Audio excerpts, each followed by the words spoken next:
Surprised that we're still feeling the impact of the COVID-19 pandemic on our wallets. And one of the areas we've seen go through a lot of changes is the car dealership. I literally was just talking to my dad about this morning. Gordon, first of all, we have seen the car market in the pandemic be all over the place. Yeah. Where are we now? Well, talking to some experts, they were saying that we're kind of back to this new normal. They said during the pandemic, the inventory levels were like really low. They couldn't get in cars. Now they said they're pretty much back to as close to normal as they think they're going to get. So you're going to have more cars to choose from.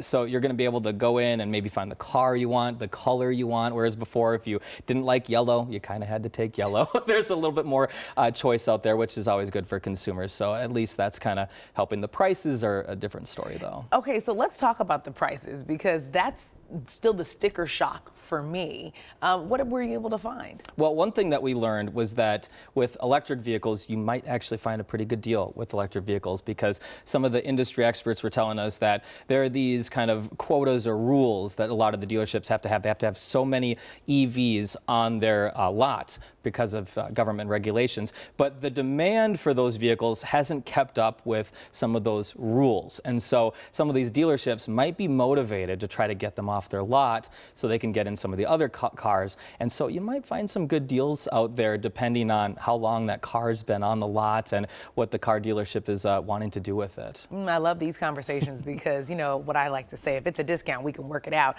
Speaking of different kinds of cars, right, or types of cars, you talked to a luxury car dealer. Tell me about that. Yeah, I really wanted to go this route because it's something that a lot of us have no idea about. A lot of us are not spending six figures on a car, $150,000, $250,000 on a car. So I thought it was a really fun conversation in this episode. One thing that a little sneak peek is that I asked him, are there extra costs besides just buying the car? And he said, you really need to budget for that, because a lot of people go in thinking, this is how much I'm going to spend on insurance. This is how much I'm going to spend on tabs or maintenance costs. Well, all of those costs are actually higher with a luxury car. They follow the price of the car. Tabs, for example, I was asking this guy, how much are tabs for this one? He's like, they're about $6,000 a year. Whoa. I was like, that's how much I spent on my very first car, let alone tabs every year. He said there was one car that he recently sold where the tabs were $30,000 a year.